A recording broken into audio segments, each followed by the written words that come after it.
Velolove Podcast, episode 8. Correct.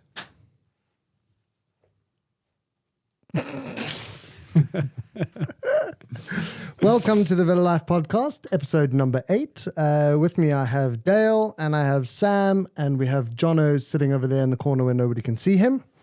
Prob's best. But anyway, guys, yeah, welcome. It feels like it's been a long time this time. I'm not entirely sure why, because it's still only been 2 weeks, but it feels like it's been a long time. So just a quick update before we get on. YouTube.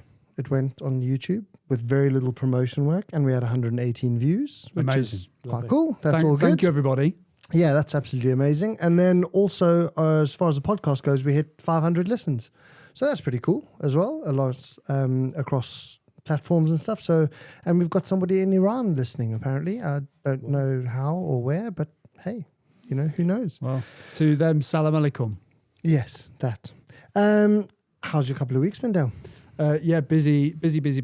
But when we were on the pod last time and we were talking around how I bought a new kit, I was kind of making some stuff up. So I felt hugely guilty. Good. So I've spent literally hundreds of pounds this week buying kit to review for all of those listeners. And I even got a cold weather jacket for our listener in Iran, because I think it gets quite cold there over the winter. So back to normal then for you. Back to your good old... Usual rate of spending is resumed. So seeing as you've resumed your normal way of spending, have you bought a new bike yet? Do we want to do this right now?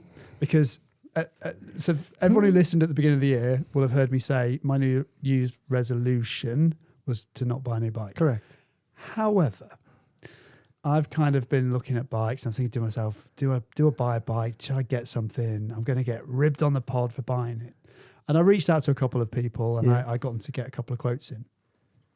But actually, I'm one of those people that likes to do a lot of research when I'm buying something. Yeah. If you actually look at what a new bike frame gets you versus an old bike frame, it's about 200 grams, really. Yeah. So if I wanted to replace my Scott Addict, I'd probably save 200 grams with a new one. I might save 6 watts. That would cost me upwards of £8,500, £9,000, £10,000. Yeah. And actually, I don't think I'd notice those benefits. I'd have a new bike, but I'd be massively out of pocket. Yeah, for sure. And so I could actually spend that money on a lot of other different things that probably would have a material impact on my cycling. And the one thing that is having a real material impact on my cycling is actually sticking to a proper training plan and investing in that. So even though I've got 2 prices for new bikes, I have decided that I was right at the beginning of the year and I have not bought a new road bike.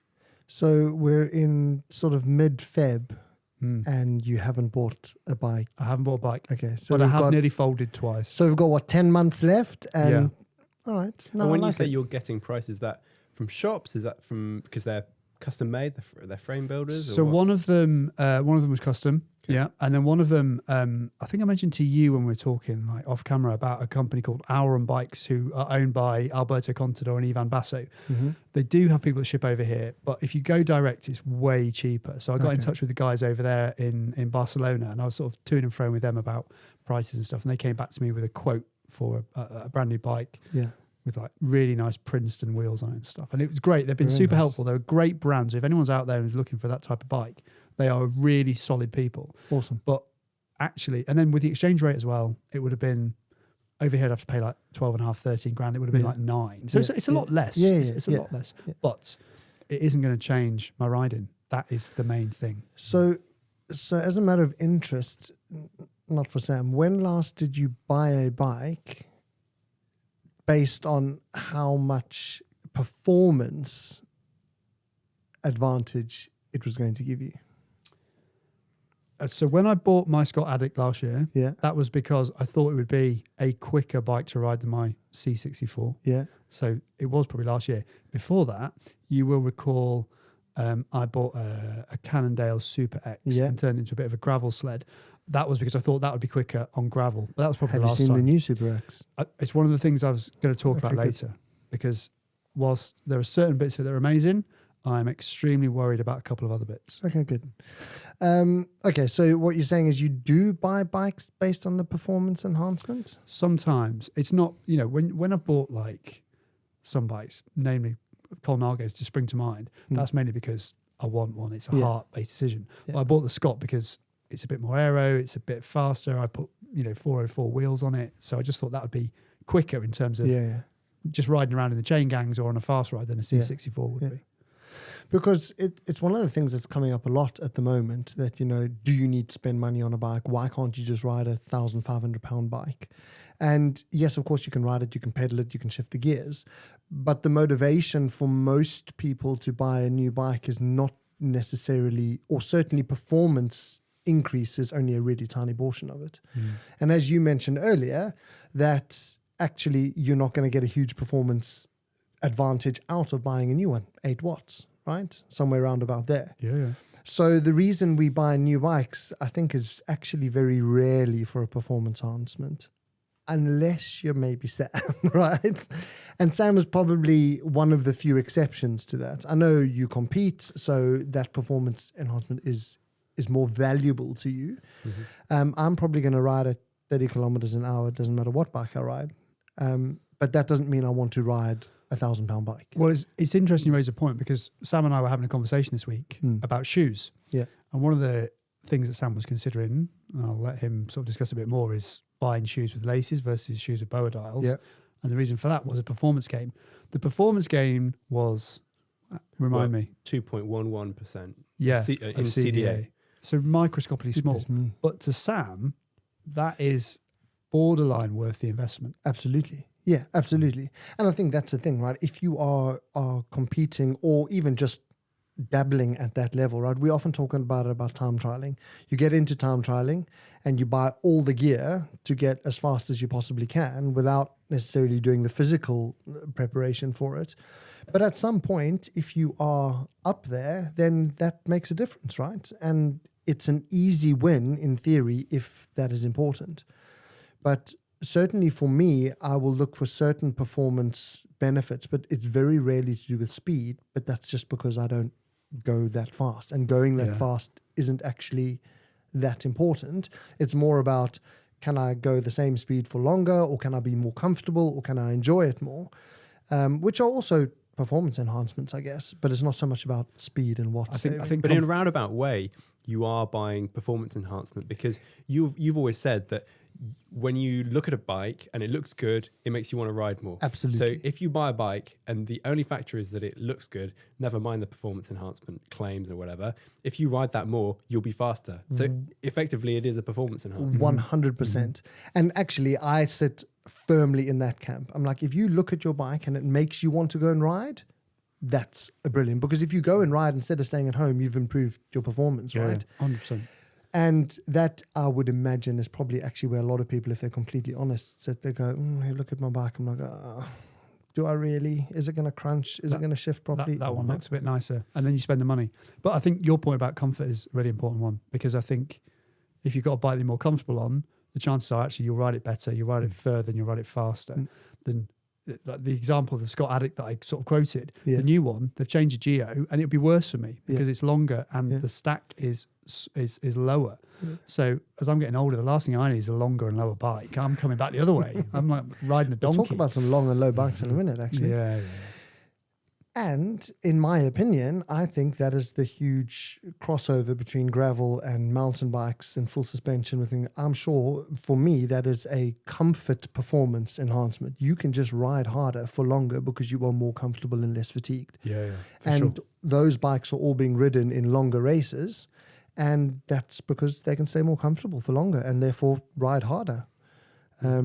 That's the thing that's not measurable at the moment, because you can measure weight, you can now measure aero, but can you really measure like how happy or comfortable someone is 2 hours into a ride? You can't measure that. So that will be the next thing. Yeah, but they are starting to measure performance numbers at the end of a certain amount of training. So instead of doing, and you'll probably know the correct term for it, Sam, but go out durability. Go out and do 5 hours. And then let's see how you're performing. And surely comfort will come into that if you're trying to do it at the end of a 5-hour ride. Yeah, durability is a big thing now. Huge, yeah. That's the word, durability. See? Sam, how's your couple of weeks been? Yeah, good. Probably not as exciting as yours. You've been snowboarding, Yeah, right? I've been away with the brother, which has been really good. Yeah. Nice. How was that? Yeah, really, really nice. So nice to spend time with them. I haven't seen them for a little while like that, so that was absolutely great. The weather was wonderful, so yeah, it was really good. It was nice. Yeah, absolutely. No riding, obviously, but I think I put on a little bit of muscle, and yeah, all good. It was really And what's nice. the annual hourly ride total running at so far? I haven't looked because I didn't think I needed to. I thought it's not going to make much difference if I do look or not. I just wondered if it's the same as last time we were here. No, it's increased. Well, actually, at the moment, it's probably increased by about 10% because it was so little fast. How many hours have you done, Dale? Nearly 60, I think. That's good going. I had a bit of a thought earlier when I was riding, and that was, you started off by saying, I think it was the very first pod, that you were quite against auto pause. So, and now we've got a challenge that is based on hours. So I don't know if you can see where I'm going with this one. Yeah, I can. Switch it off. Yeah. So if you're stuck at traffic lights Yes. for 10 minutes, Yes. does that count towards your 500 hours? I think if we, strictly technically speaking, I think if you measure it on Strava, it counts moving hours, right? Not total ride time. Because it differentiates between moving time and total. Correct. They call it something, not ride time. They call it something Elapse. Total else. elapse. Elapsed Yeah, time yeah. and then riding time. Yeah. So it separates it out because nobody should be using auto pause, right? So, it separates it out for you nicely. However, what I might start doing is just when I see the traffic light go red, just start riding really slowly. So then it still counts as ride time because that might be a way to get away with it. Bad times. This is bad times.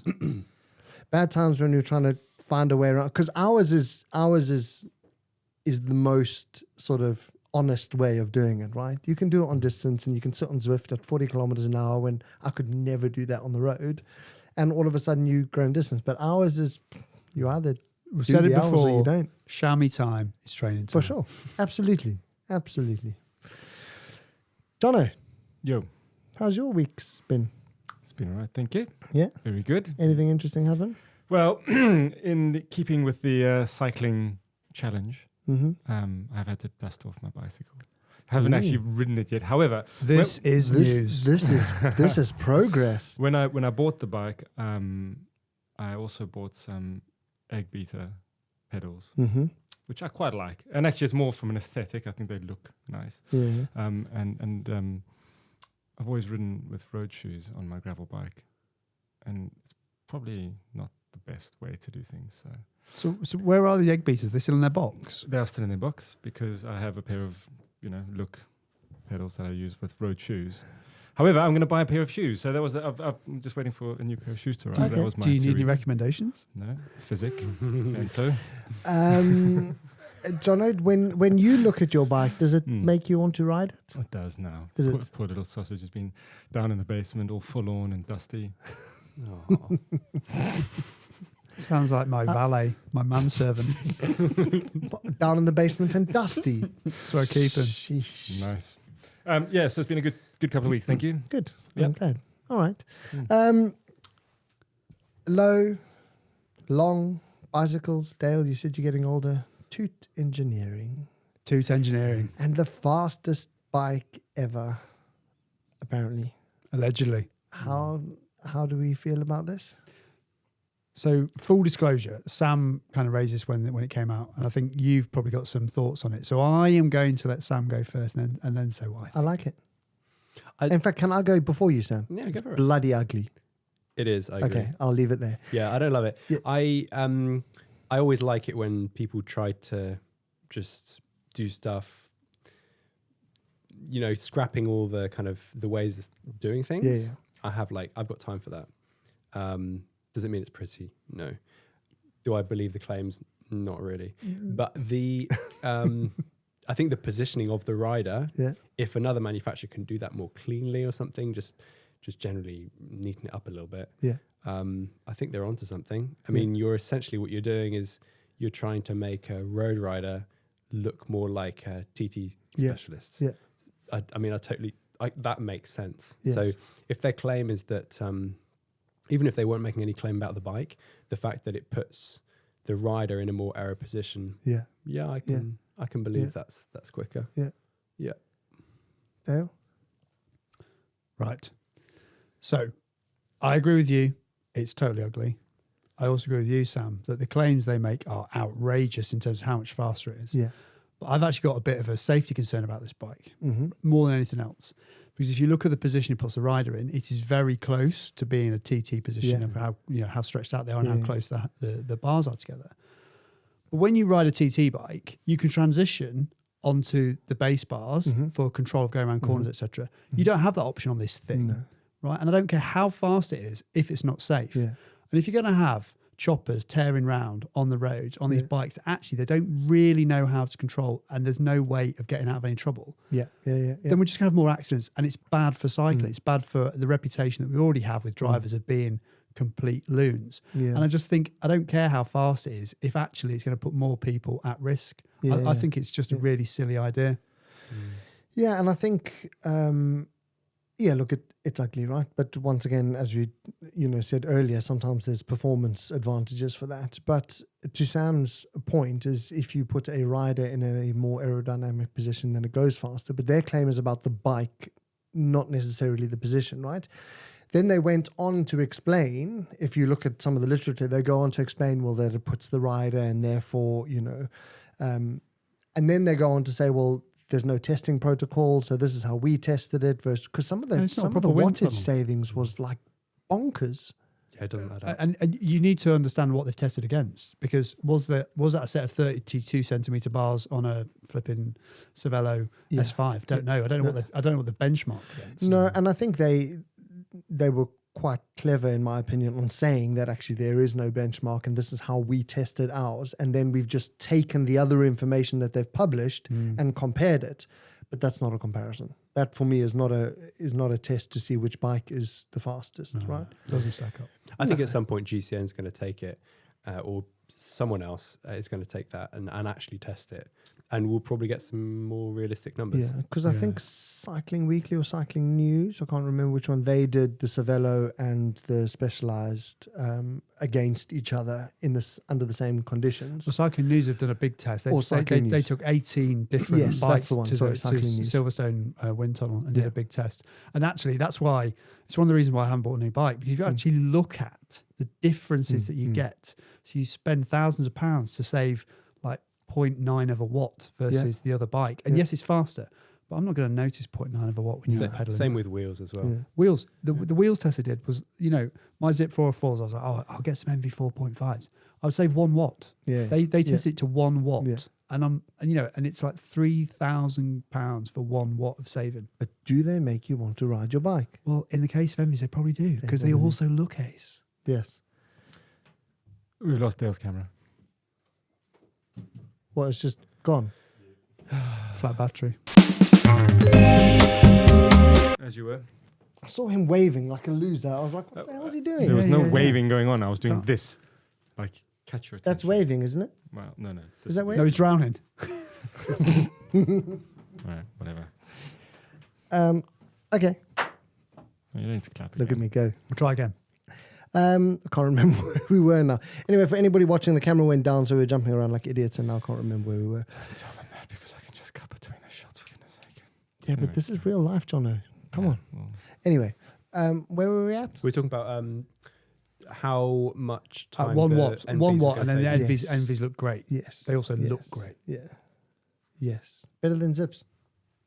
It's a tough one. It is, isn't it? The NV wheels now are quite wide. Yeah. Like they're wider than Zips. If you look at the 454, I think I'm right in saying their external width is 28 mil. You can see I've done a lot of research on this. The 4.5s are now 34.6. Mad. They're 6 mil wider, right? And I think you can put a bigger tire on there, more volume, greater comfort, and actually they just look so great, especially if you take off the normal black MV stickers and put white ones on. Can you see what's going to happen here? Can you see what's going to happen? Yeah, I can, for sure. Aluminium. I thought it was interesting that, number one, they've called that fastest bike ever the Falcon, not just its actual name is the Falcon 300RR. And it's not made of carbon or aluminium when I went to research. It's made of aluminium, scandium, zirconium alloy. Which is basically, I think, what normal aluminium bikes are made from. Most of them are Scandi alloys. I think so. But they've made a point. They did give this product alloy a name, but I couldn't work out how to pronounce it or how it should be said. So I just thought, well, I'll just take what's in it. And I thought, I'd let people know. So if they're looking for a very, very fast IFU Super Aero as a rider in aluminium, scandium, and zirconium, which is very heavy, then that might be the bike for you, right? Can I ask you a question? Would you then be going to go and buy the Falcon? Yes, but that's apparently it is the Falcon. You would be going to buy the Falcon. That makes it even more embarrassing. What's your bike? The Falcon. Dale, when are you going to buy one? Absolutely not. Absolutely not. No, but especially not with my record for crashing. This is true. But what it does show you, I guess, is the importance of being aero on the bike, right? Forget about the actual bike and what it's made of, but getting aero is important. I think it's Canyon, when the latest Air Road came out, you buy it and they've got that, it's called the Pace Bar, and you can take the drops out, can't you, and change them. Yeah. And they've got an aero setup. And I think they said it saves 14 watts if you use the aero setup and you change the bars. And that's 220 quid. That's a lot. Change that bike. And that's a lot of watts. A lot of watts. And it is solely down to rider position. Yeah. Because it just, to Sam's point, it just puts you, a bit more hands in, elbows tucked in, less frontal area. And Brilliant. I think that's a better way of spending money than buying the Toot Engineering, the Falcon. Yeah. Because Toot Engineering also made a set of handlebars that had some issues with the UCI, didn't they? UCI threw a bit of a tantrum about them and they weren't allowed to use them. Well, was it narrow and Von long? Skip used a pair, didn't he? That's right. And got chucked out of a race for it. Yeah, that's fine. Not so great news, but we were talking about aero. Aidan Warden, junior 25-mile TT British champ, got knocked off his bike. He's passed away. It's just really sad. Just really sad.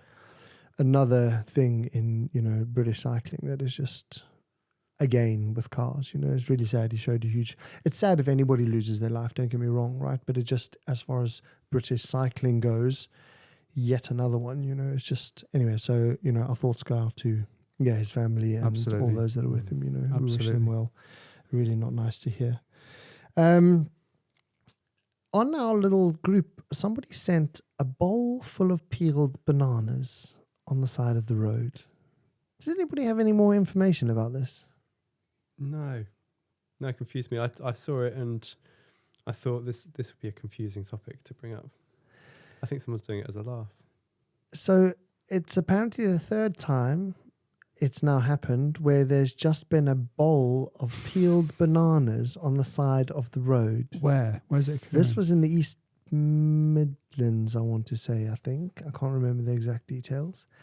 But because it was on the group chat, I thought somebody had a little bit more information about these random bowls of peeled bananas on the side of the road. But no. No. Okay, maybe we'll talk about it in nutrition later. Them out for cyclists who are about to bonk or something like that. It's a popular cycling route. They've got some peeled bananas. Well, if they are, not only is it a very lovely and kind thing to do, but the fact they've peeled them for you as well. I know. To I save just time. think that is it's such because a nice they know touch. that you don't really want to reach down and auto pause, so you kind of want to grab and run. The bigger challenge is that if you get there after a couple of hours and they've been out there peeled, I'm not so sure it's such a great idea anymore. Brown bananas. Anyway, we shall do some research and see if we can find out what the deal is with these bowls of peeled bananas on the side of the road. We'll get to the bottom of it. Anyway, moving swiftly on. Pidcock winning. Come on. It's our favourite subject. I see he's winning. It was a great result. He rode really well. What I would say is not the most amazing depth of field, but you can only beat the people in front of you. Of course. And actually, I watched it. It was the Alula Tour. I watched both of his victories and he looked really, really good. I think the change has clearly been really good for him. Mentally, he seems to be in a great place. Yeah. He's really happy with his equipment. We talked about the fact that he really likes the SRAM power meter or the Quark power meter more than he did the old Shimano rubbish. I love Shimano. I have Shimano on all my bikes before anybody writes in. But their power meter is not very good. Not great. I just think he seems to be in a really positive place, and he's actually riding. It's nice to watch. It's actually clever from his team to send him to, if that is like a less well stacked field, then it's quite clever from his team to send him there because it's great publicity. 100%. And good for his confidence. Absolutely. He is a confidence player. Absolutely. And I think one thing is for certain that, as you mentioned, there's definitely appears to be a slight difference in his attitude right now. We can sit and debate, whether, he likes to have things his own way or not, or whatever the case was. But there was clearly some stuff going on in Ineos that was not healthy for him, regardless of what it was or where his position. It clearly wasn't healthy. And the couple of interviews I've seen, he definitely seems to be a little bit, better. Yeah. And I think you've hit the nail on the head. I think having the team riding for him and being the principal rather than being someone within a team is what he's been after, and that is really working for him. However, the bigger tests are coming up. He published his spring ride schedule today, and it's like all the big races. It is Strade Bianche, it's Omloop, it's Liège, Amstel Gold. These are races where you can't hide, and you've got to turn out and perform. And the question there is, with the team that he's got, are they actually going to be good enough to get him to the final with good enough legs, with enough left in the tank at those big races? And actually, it'll be interesting to see, right? 100%. It'll be really telling to see. And I'm quite looking forward to whatever the outcome is. I'm quite looking forward to seeing what happens, because it'll be a huge testament to what can happen if not your attitude is in the right place, but your head is in the right place and all of those kind of things, So it'll be really interesting to see what happens. And hopefully some good racing as well, which would be really cool. Did anybody follow the Atlas Mountain race? No. Did the guy on the Fairlight win it? Yes, he is. Alex McCormack, is that his name? Alex McCormack won he won on the Fairlight. Yeah, so I did see that. Really unknown rider from down in Devon. He was the 12-hour champ in the UK. Done some bits and pieces, but nothing really massive, and then came out and has absolutely stonked it. Fairline bikes, cool. Fairlight bikes are great bikes. Absolutely. I think you still have to pedal the bike regardless of which one it is. But yeah, really interesting because he was sort of none of the top names really featured, kind of thing. I know Sofian he scratched at some point. But yeah, it's quite all four riders up top were actually quite unknown. But 1,300 kilometers in 3 days and 20 hours. Lots of climbing. It's quite good going. I watched a video this week with Sofian and one where he, refuses to sleep and he kind of he does like 84 hours before he goes to sleep. I know. And it's great, but I think it's not realistic to keep doing that over and over again to your body. Yeah. And I think that's probably eventually something like this happens. Yeah. You can't keep repeating that same old thing because I know you might get away with it once or twice, but it is, really, really hard when you go for those periods of time without any rest, especially when you consider he's riding all the way through. Yeah, he's quite interesting. He's sort of an anomaly because he will sleep so little, but then he rides at a pace that is slower than everybody else. He just doesn't stop. It's just bonkers how he just keeps going. And I know, I think it was a couple of years ago, he said actually he's done a little bit because he's won everything. So where's the motivation? So I was quite intrigued to see what happens when he came back for this one. And I haven't seen why he scratched as of yet. No. But yeah, Anyway, Alex McCormack says he's going to take on the other three. I think it's the Hellenic and then the Silk Road, which is really mean. It was a Silk Road that I watched, yeah. So it'll be interesting to see how he does over those three. It's mega hard, eh? That is such a hard race. The Silk Road is, that is... It was the year that Christian Meyer did it. When Christian Meyer used to be a pro and he pulled out day 3 with like really bad saddle sores. And how long does that normally take people? I'm open to correction, but I think it's 7 days. The fastest guys. It's a long time. Eh? But the weather is, you can literally go from freezing cold to boiling hot. It is, it's crazy. They have a huge, and it's very, very high as well. I think a lot of it's above 3,000 meters high. It's super high. So yeah, it's quite brutal. Anyway, it'll be interesting to see. Marie, I think she's Marie actually, Mordenhauser from Germany. She came 7th overall in just 4 days, and I think it was 8 hours, 14 hours or something. Was she first woman? First woman. Yeah. But 7th overall. That's good going. Eh? Yeah. Good Very good. I actually think it's really interesting when you watch these really hard ultra endurance rides that actually women come much higher against the men than they would, let's say, in sort of ordinary road racing if you pitch them all together.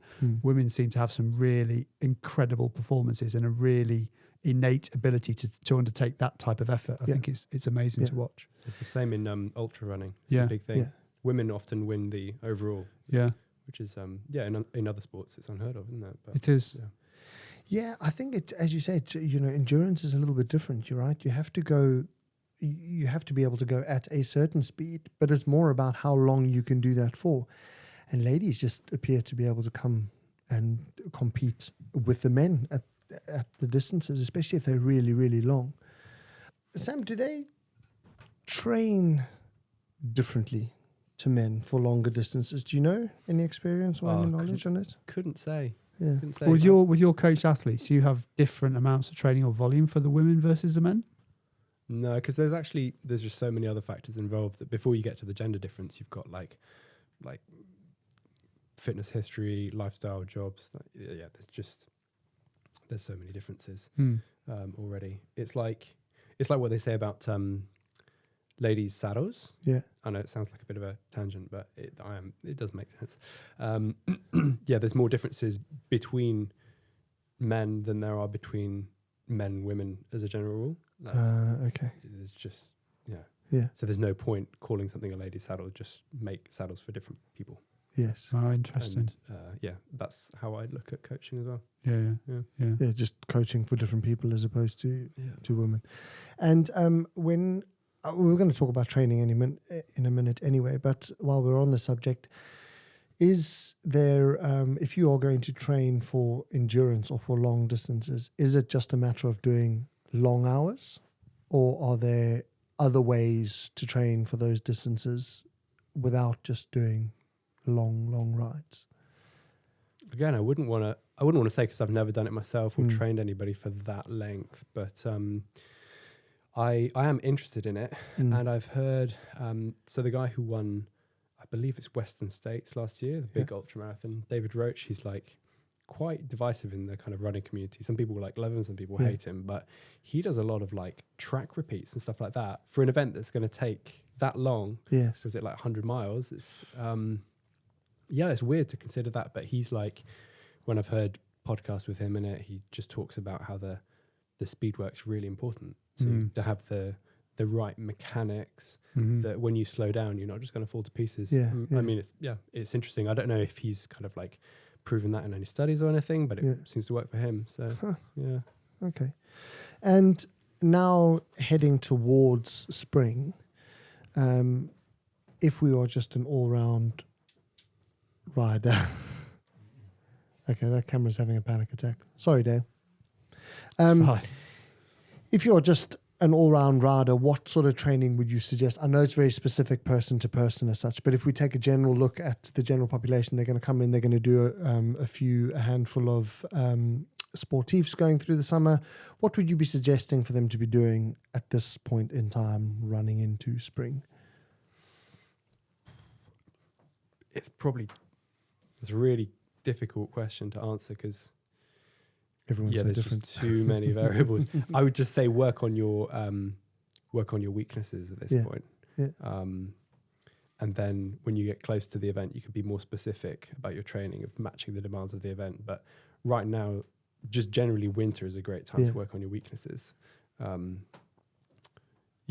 you've got lots of time ahead of you, and okay. and you could just say base miles, but some people don't need base miles, so that's why I say weaknesses, as you know, is probably more important than just base miles, because if you've done base miles for the last 10 years, then you probably don't need too much more.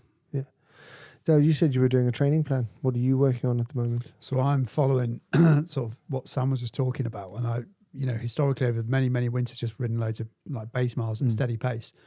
And I think if you look at the way that modern training is going, it's kind of moving away from that. There is obviously a requirement to do base miles, but not base miles and nothing else. Yes, so I've actually been doing quite a lot of VO2 max and anaerobic work, but then also pairing that with sort of heat work as well. So I bought one of the core body temperature sensors, and I've just been doing them all like dressed like I'm going out and it's 2 degrees, but doing VO2 max intervals on my turbo, which has just been wild. But yeah, I'm trying to do lots of high intensity work like above threshold. Yes. And then if you actually look in terms of sweet spot and like tempo work, there's almost nothing in there. And then when I go out on the weekend, it's like some endurance work. So I've been trying to just mix up a little bit, because riding base miles is just not, it's not, I know I can do it. I can go out and do a tempo ride. It's not hard. So, but my top end has never been amazing. And is it changing? Are you seeing some results? So there's lots of sort of science behind actually you can do this and drag your FTP up. So if you use sort of something like Trainer Road, and it does like an AI FTP test as well. And I've done a couple of ramp tests, and actually I can see it going up. Like, we're not talking about huge amounts, but it's going up versus where it was, which is positive. Amazing. But my top end is way better. So, you go out on a Saturday, you get to a climb, you can actually hold and sustain the power at a much higher level going up a climb. And the power that I can sustain for sort of 5 minutes at a high level is definitely going up. So it has been quite positive, and it's achieved what I've wanted it to achieve. That's brilliant. It's been really good. It just shows that if you actually follow something semi-structured, there's results in it, right? Who knew? Yeah.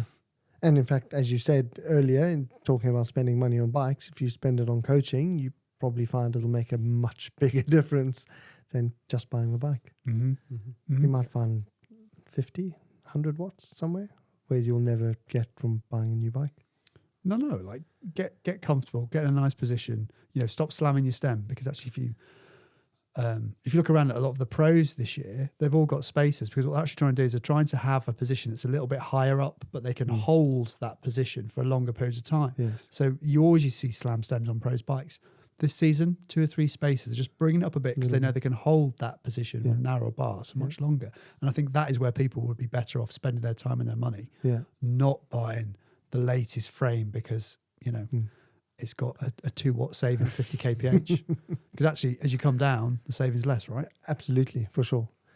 But we still do buy new kit, don't we, Dale? We certainly do. What have you bought? I bought some new shoes. Bought some City Ergo 6. Hang on a second. Weren't we just talking the other day and you saying Cities don't work? Cities never worked for me. Had at least 3 pairs of Cities. Yeah. With this new 4 model, pairs now. With this new model, the Ergo 6, they've changed the fit. And they've moved away from like their narrow race fit to something called the Millennium Fit, which is wider and with more volume in the toe box. So I thought, in the interest of testing, I should get some in and buy them. I have ridden them twice, so no full report coming just yet. Rode them on the turbo, did the climb up the virtual Col de Tourmalet on Zwift, and they were fine on the turbo. Took them to work today. It was clear that one of the cleat positions wasn't quite right on my right foot, so I've changed that. But initially, definitely feel heaps bigger than normal Cities. So if you've got wider feet, higher volume feet, these will definitely be great for it. I will come back with a fuller review once I've put a few more kilometers on them. Okay. I was going to ask something, now I've forgotten. No, it's gone.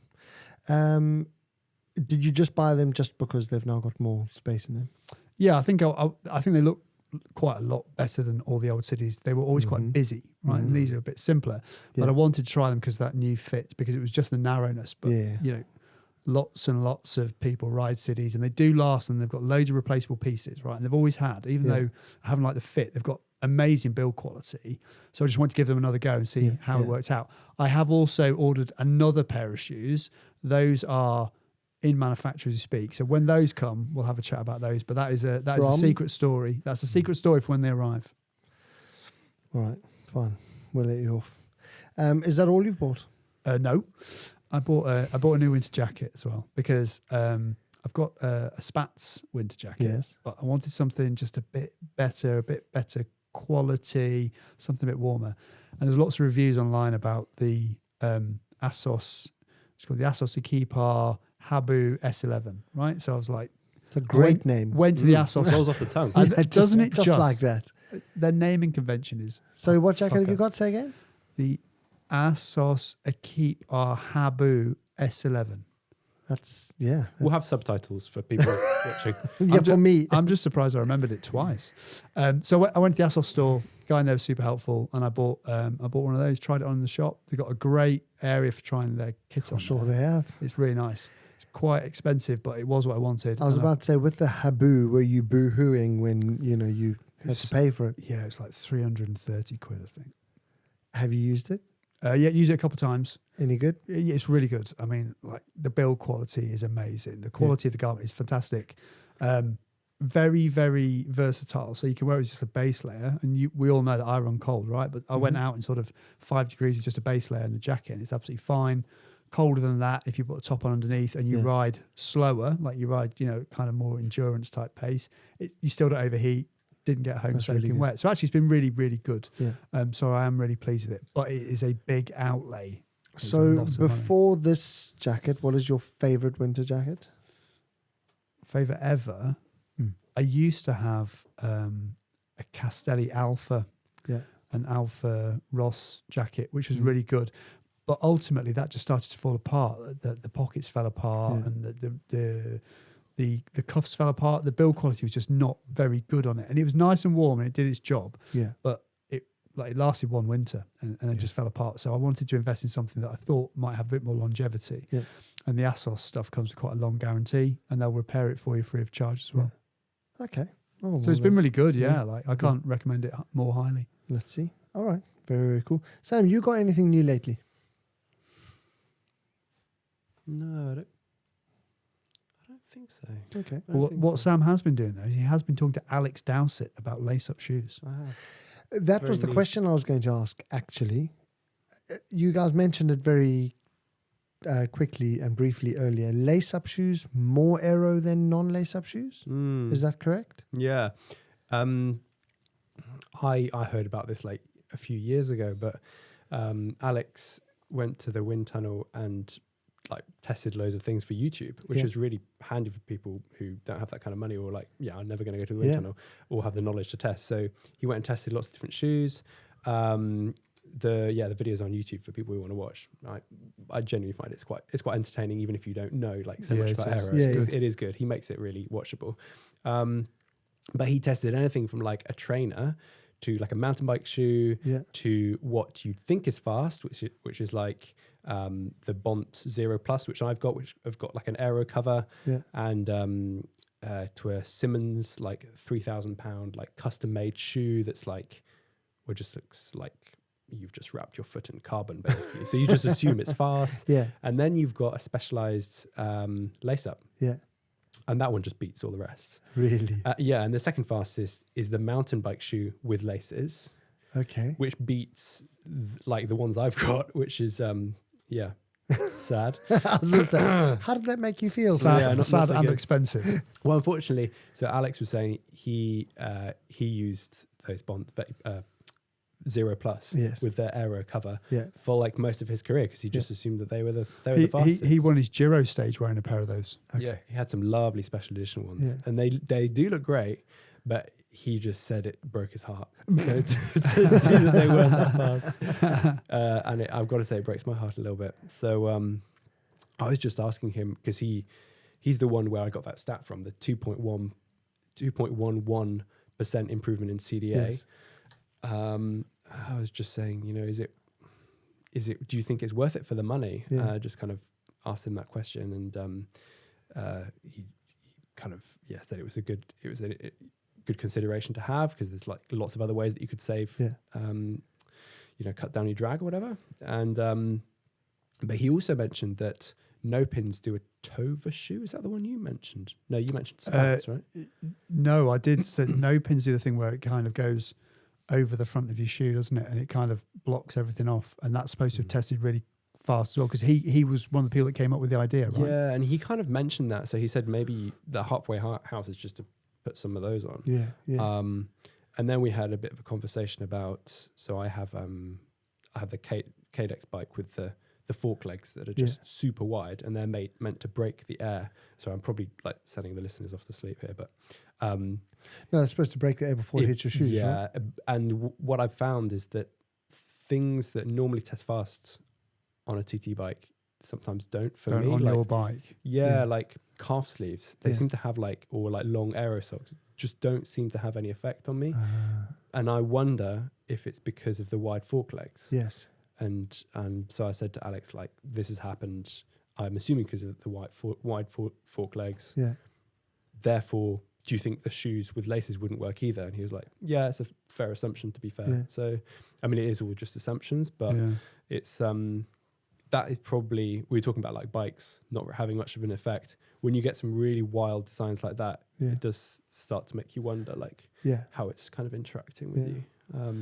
And is it the boas versus the laces that's causing the extra drag?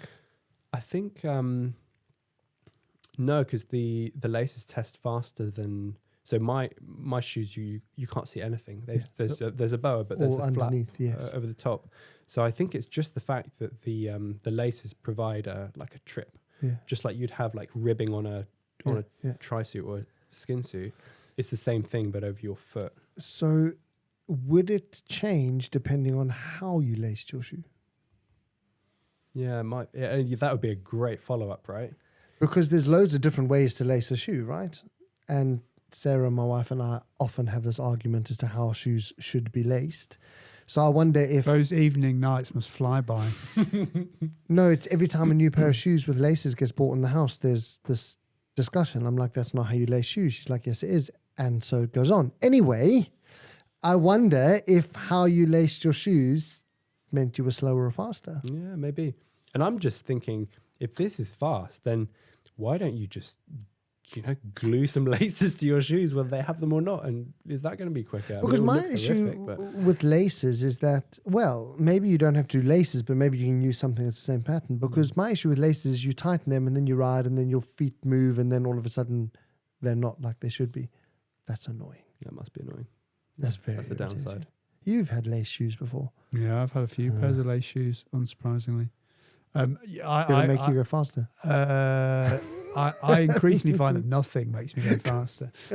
I agree with you that the issue they've had with laces is when you start a ride, you get the fit right, and it's not right later in a ride. Yeah. So you slack it off, and the beginning ride it's not right, and then it's right at the end. But you can't. I've never been able to wear laces and the fit to be perfect all the way through a long ride. No.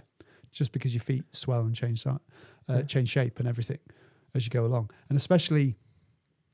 Like if you do a long ride, then you get to a coffee stop, and then you stop for a little while, and you have an hour, and then you go back out. I always find that lace shoes just don't feel quite right after a coffee stop. And when you do the laces up and you get the two end bits before you tie them, and they're not equal length, that's a nightmare. Then you've got to basically rejig them so that the two end. Do you know how annoying that is? Who's got time for that before a bicycle ride? No. Yeah, and I think that's it. Like boas, I said to you, didn't I, when we were speaking about it earlier in the week. Boas are just so convenient. Yeah, right? absolutely. They're just convenient, and they might be slower. Yeah, but they're so convenient. For sure. Absolutely. Boas all the way.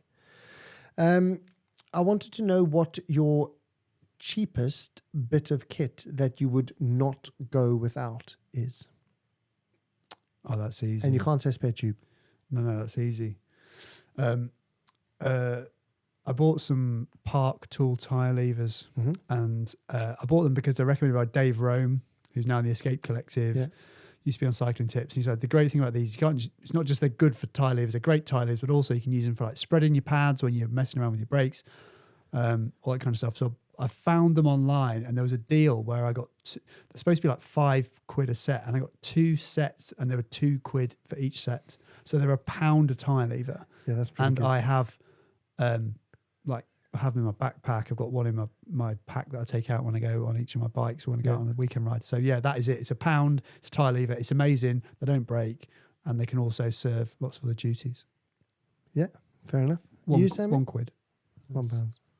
I actually really like the out front mounts for your Garmin and Light and that kind of stuff. Because I hate clutter. I think you're the same. Hate clutter on my bars. So stuff that's fastened up like either side of the stem just really winds me up because I want to put my hands there, or I just want it clean anyway. So you've got your Garmin, and then directly in line underneath you've got a light, and then it's just it is symmetrical, it looks nice, and they don't cost anything. Weirdly, it doesn't seem like the big brands like Data or Easton or I don't know whoever makes stems have cottoned onto this. So the Amazon and eBay ones are actually really functional and fine and they actually look good. So that's my cheap purchase, because they really don't cost much, but they look so much better than having a bunch of clamps. And they do the same job. They do. Exactly the same. Yeah. Yeah, I mean, I would find it very difficult to ride with a computer without an out front mount. I think that would be really challenging for me. I know, brain wise it's special, but I would find that very difficult. The problem I have is that I can't use the eBay versions. Let's just call them eBay versions, because they don't fit on my handlebars. I have to use an aero mount. Are you tapping, Johnny? No. All right. I have to use an aero mount because it's got a little cutout. Otherwise, it doesn't fit between the stem and the bars I use. So it has to be a K-edge one, which makes it not so cheap. Not super expensive. Oh yeah, because you're mounting it on the bars as opposed to on the faceplate. I think the ones you were talking about are the faceplate mounts, aren't you? Yeah, you see, but I also have a challenge there because the mount is always wider than the actual stem bolts, and that's not cool. Okay, so if you go to a company, they are. Sounds like. I'm trying to figure out what winds you up about it, because they stick out. Because you have a. Is it that much wider? Yeah, they can be, because they make them up to 35 mil wide. There is a company in Denmark who I've got them specially made because they're a non-standard size on some of the Colnago stems, and he will make them with this specific. So if you get like a set of vernier calipers, he will make them to the correct width, so you've only got a single drilled hole. Now we're talking. Yeah, and his kit is absolutely first rate, and that will solve a lot of my problems, because I do have issues because I can only use the one kind of mount, so it is very annoying. Jono, you look like you've got these same issues. Yep. That's right. He's like, what are these guys even talking about? I do like how we've gone from like an eBay out front mount to you can get this guy to make them. Yeah. Vernier. Well, the thing is, I could just send him one because I use the same stem on all my bikes. So one set, he could just make me some, and then we're on to winner. I'll get the name for next time and I'll bring it in. I might have because his kit is really, really good. I've bought a couple of things from him. Okay, I like it. £500. Yeah, no, we won't be going with that then. No, I think it was like 40 quid. That's cheaper than the K-Edge ones. And that is actually cheaper than K-Edge. That's my point. Yeah, that's amazing. Yeah, and it's CNC aluminium, so it's really good quality. Okay. And then it sits in customs for 3 weeks. That's fine. I can wait. The Dale scale. Yeah, who have we got this week? Who's up? Jono.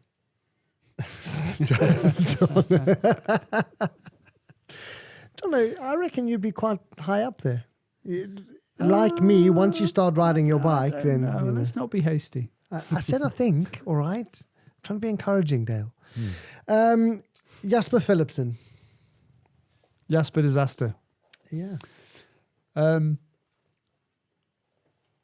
Jasper Philipsen is one of those riders I really want to like. Like, successful, rides for a great team, like, does some pretty funny stuff. There's a really funny video of when he's in like the UAE tour or the Tour of Oman, where he's cycling along and the peloton's just going really slowly because it was really hot. Yeah. And he gets off his bike and he runs along with his bike, then he just does a proper cross remount and gets back on. Really funny. Like, nice guy. However, he is rank dangerous in a sprint. Yeah. He cannot hold his line. I have seen him contribute to people having to come off the pedals, cause crashes. Yeah. There's a reason his nickname was Jasper Disaster. Yeah. I just wish he'd stop doing it. He's a great rider. You don't need to veer around. And if that's how you're going to ride, you shouldn't be a sprinter. Yeah. You should pull out. Have you watched Tour de France Unchained? Yeah. The second season? Yeah. Yeah, because I don't know about you, but I feel like that painted him quite a bad light. Well, I think one of the people we've never spoken about is Mathieu van der Poel, who I've always had a bit of a soft spot for. But that paints all of them in quite a bad light because he makes them look like a bit of, and I don't know how much of his editing looked like quite an arrogant bunch of boys, really, just behaving badly. And I think it's probably not how he is, but if you watch that and that's the only insight you get to what he's like, actually they don't come across that well. They really don't. And I do think that if he really is a win at all costs kind of guy and doesn't believe he's done anything wrong, then that is not a great position to be in. Yeah, I think, look, a number of cyclists that have been in that series, both season 1 and season 2, have come out saying this is not okay. That we have been, Van Aert as well, he came out and said, this is not painting us in a good light. And he actually said, which is quite interesting, it doesn't take into consideration what we are going through at the time. The stresses we are going through, the pressure that's on us to hold on to our contracts, to perform. None of that comes into it. And it is edited, right? You see these clips, so it is from an editor's perspective as to what they want it to look like. But yeah, lots of riders have come out saying, actually, it's not okay.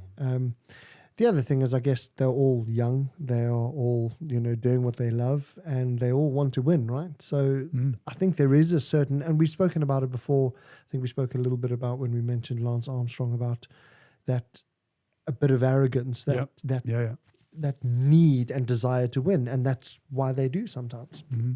Anyway, back to Jasper. Where's he going? Yeah, I can't love him. I can't love Jasper Philipsen, so I think he's going below the Froome line. Yeah, I think he belongs below the Froome line for sure. The question is, how far down? Does he go below Caden Groves and Adam Yates? I would put him below Yates. Yeah. So, and I think based on how many crashes he's caused, it's probably a good place for him to go. Yeah. All right. I'd put him below Yates for sure. Okay. Below Demi Vollering? Yeah. Yeah, maybe. Maybe. Because Yates and Demi Vollering actually are, nearly neighbours. Yeah, below those two then. Okay. Jens Voigt. Yeah, Jens Voigt. Shut up, legs. Can you say anything negative about him? Yeah, what can you say is bad about him? What can you say is bad about the Yensi? Nothing if you want to leave here with both your legs intact. No, I'm joking. He's a really lovable guy. He comes across really well. I just remember at the back end of his career when he's riding for Trek, and he sort of, he realised that his job was just to take the race by the scruff of the neck and just try. Yeah. And you saw him and he's working away and he looked like he's pedaling squares. He looked awful on a bike. He looked like he's wrestling an alligator whilst he's riding it, gurning away. But you knew, like, he feels sometimes like you do on a bike, that it's just not going your way, but you've got to try anyway. Yeah. And then he gets off and he tells the truth. Yeah. He'd be like, and he'd swear, he'd use vernacular and he'd say, that was awful and it was rubbish and I hate it. And then he'd do it all again tomorrow. Exactly. And he's just like, one of those people who loves cycling. He just loves riding his bike, like you said, Sam. Just loves it. Yeah, and one of those, and you talk about that, one of those interviews he did afterwards, he was like, that was horrendous. It was the worst I've ever on the bike. I hate bikes. He said, but maybe I'll be smiling tomorrow. And I thought, that's exactly it, right? Yeah, he's like, this is horrendous, but I'll be back and maybe I'll be smiling tomorrow. Who knows? Which is amazing. I even like his attempt at comedy on the commentary when he's sitting on the back of the bike. And sometimes I think it misses a little bit, but I just love the fact that he's tried and it's his own viewpoint and off he goes. I think he's great. And he's brilliant when he goes, back to the commentators. Every time. Every single time. Every time. Love it. So yeah, I love him. I think he's great. I think anybody who you want to be friends with should go pretty high on the Dale scale. Yeah, for sure. That is a great measure. I mean, as far as, people to get on as a guest, he for me has got to be... Yeah, he would be so entertaining. He's got to be right. So let's check this theory, right? So who is to the right of the Froome line? I want to check whether I want to be friends with them. Mark Cavendish? And you see, I don't want to be friends with him. Yeah, I wouldn't mind having a conversation, but I agree. I'm not so sure you'd see me sitting on a yacht with him. Like, what's his face? So maybe this concept works, but just further up the scale. Lotte Kopecky? Yeah, I think she's all right. I wouldn't really want to be all right. Yeah. Lachlan Morton? Hell yeah, for sure. So he lives there. Nino Schurter? Yeah. Yeah. Marianne Vos? Yeah. I wouldn't like to go for a bike ride with her though. I bet she's got some great stories to tell though, eh? Yeah, for sure. Greg Van Avermaet? Yes. Yeah. Victor Campenaerts? Yeah. Yeah, for Lols. sure. Yeah, so actually we are... It's good measure, Sam. I like it. Yeah, I like it. Yeah. And now Jens Voigt. So... Isn't Wout van Aert in there? Yeah, he is. Wout's there as well. Yeah. Do I want to be friends with Wout? Oh, yeah. You reckon it's going to be that funny? I reckon he would be off the bike, yeah. He's got a nice watch collection as well. I'd like to talk to him about watches. Do not start talking to anybody about watches. That is such a deep, dark hole. You will never recover. Yes. Anyway, so is he going... I'm into it for quite a lot. Is he going above or below Wout van Aert? Above for me. Sorry, Dale, it's your scale. No. I think above as well. Sam has got a very strong opinion. Yeah. I think we should honour that. I think so too. So that's where he goes. Yeah. Okay. Brilliant. I like it. Yensi, you are rock and roll, dude. Cool. One of the things we haven't mentioned yet, so we come back to it. New Cannondale Super X. Yes. Let's do that quickly. Right. Obviously, new gravel bike. Looks like it's been designed to go really fast in a race. You know, aero front end, comfortable back end. Looks like a really interesting concept. They've got that really skinny arrangement at the bottom bracket, right? However, I want to talk about the fact that bikes now are routinely £12,500. But that's it. That's an entry point for a bike, top end bike, 12.5K. That is insane. Yeah.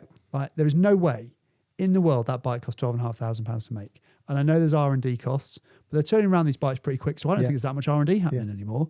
It is not okay to have a baseline cost for a bike at 12.5 grand. It's just not cool. What are the price points then for that? I haven't looked into it at all. Yeah. It's 12.5K for the top of the range one. Yeah, for the... Are there any others though? Yes, there are. There are two others, one at 4.6 and one at 6.5. Yeah. So the pricey. entry level is 4.6. And that is another problem. Yeah, and what's also a problem is what it's equipped with. I'm like, for 4.6, you've got to be joking. Yeah. You know, What does the 4.6 come with? I don't want to lie. I'll come back to you. Okay. Otherwise, I'll start because I was looking at some other stuff as well. But yeah, and it's so strange because that was one of the first things I noticed as well. I was like, £12,500 for a bicycle. And what struck me for the second time is that I was having a look at a motorbike book magazine with Noah, and that they are selling brand new off-road motorbikes. Now, I don't know enough about them to say whether they are top of the range or not, but irrelevant. 6.5, right? 12.5 a bicycle. It's just got out of hand. It is out of hand. It has just got out of hand. Unnecessary. And I know we were joking earlier, look at the bike. Is that the bike you want to ride? And do I want to ride a £1,000 bike? Yes, I know it pedals, but 12.5 is just too much. Yeah. It's just too much. And it just seems to be going up. The Toot Engineering, that's what, 15, I think? 15 or 16? I went into the Pinarello store because it's next door to the Assos store. And the guy there was showing me the frame. It's £5,500 just for the Pinarello Dogma F frame. And he said, and I said, what about the bars? He said, you can only use these bars because they've put an elliptical steerer tube in. So you can only use the Pinarello bars. The bars are £850. So I'm like, well, so the actual cost is $6,350. Yeah, but the frame's $5,500. I said, but it's not though, is it? Because I can't ride it. You can't ride it. Because I can only use those bars, which are £800. And £800 for a set of bars. Yeah. Like, there's no way they cost £800 to make. No. Cycling is just going... I fitted someone on a Scott Foil today, same, £500 bars. For the Syncross Aero bars, insane. No, it has just got out of hand. It is just ridiculous, in my opinion, right? And I'm not one of those that has the opinion that, as I say, an £800 bike is good enough and that's what you should ride. I don't think that's true either. But 12.5, and as I say, for the Toots, I think it's 15 or 16. I think it is. It's just madness. If it's a limited edition and there's some collector's value in it, which I don't think there is really in bikes, or new production bikes, but if there was, you can. But I just think it's mental. I just think it's mad. It really, really is. And there's a Trek. There's a top of the range Trek Madone, which is 12 grand. And then actually there's one in a really fancy sort of shimmery, pinky, purpley colorway, and they charge you an extra 4 grand for the paint. I mean, like, it's £4,000 for paint on a bike. No, it's madness. Who is going to continue to buy these? I mean, it's just bonkers. I'm out. Yeah, I'm out.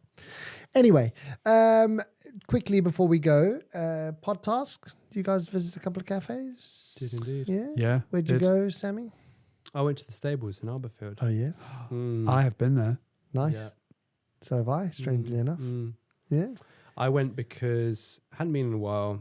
I had gone and had a flat white there a while ago, and I was a bit surprised by it. So I just And I'll explain why in a minute. But I spoke to, I believe it's Nick. Is that right? Maybe. Yeah, I was just like, something's not quite right. And I kind of admitted who I was and where I come from. And he said, oh, we make the flat white in a smaller cup size, like as it's basically meant to be, like 6 ounce or whatever. And but people found it too strong, so we made it single shots. But for me, that's too milky. So I while I was drinking it, I was like, something's not quite right. And then I realized it because it just tasted of milk. It's not flat white. Yeah. And so I wanted to try them again. And Nick said, next time, just ask for a double shot. So I did this time. And it was really tasty, actually. It was really, really nice. They roast the beans on site as well. So I like that they do that. Did you try any of their food? No, I didn't. Their food offering is really good. Like they do like a loaded banana bread, which is just amazing. It's got like mascarpone and some fruit and some granola. Yeah, really, really good food. Really good food there. Mary doesn't drink coffee, so she had a oat milk hot chocolate. She said it's the best she's had. So, amazing. I mean, high praise from her. And latte art was amazing, and it seemed to be amazing on every drink because I was kind of like nerdily watching him pour this milk for everybody, and it's impressive. Little bit shocked by the price, I will admit, because that you're getting. So I asked, it's a 5.5 ounce cup, and when you want an extra shot in there, it's an extra whatever. So that was £4 for a 5.5 ounce flat white, which seems like even more expensive than London prices. I don't know if I'm wrong there, but there are some places in London where it's edging, $4.20, stuff like that. But that is London. We aren't in London. That is quite the review as well, Sam. That was impressive. Oh, cheers. That's good. I do like my coffee. That's good review. Solid. Where did you go? We went on a long Saturday ride to Chinner, which is kind of up near past Stokenchurch. And there's a cafe there called the Biker Bean Cafe, which is on your way out of town. Oh, yes, I've heard about this. Never been there before. In fact, actually, I was looking for a different cafe and realised I was in completely the wrong town. So we went there, dropped in, got a rocket machine. So the coffee was pretty good quality. I'd say it's probably like a little bit milky. I think it's probably a bit thin. And I wonder whether they weren't throwing the milk away and using fresh milk every time. But the guy there who owned it was super friendly, really, really nice. They've got a rack outside with combination locks on the rack. So, because it's by a main road, it's a bit of a risk, but he's put the locks out there for you. We had a quick cake. We were on the clock. We couldn't stay for long because my elite friend, Blake, his coach, said that we were taking too long and our coffee stops. And he's like, you can have half an hour max because otherwise you're not getting the work in the right way. So it was only a quick stop, but actually really, really good level of service in there. The food was okay. The cakes were really nice, and actually they're really friendly and completely centered around cyclists. So really, really positive review from me. Very cool. Oh, good. So the next pod task, now that we've done something, kind of casual, this one's a little bit less casual. So what I want you to do is I want you to ride 2 kilometers, right? And the person to complete those 2 kilometers in the slowest time wins. Can you track stand? Just about.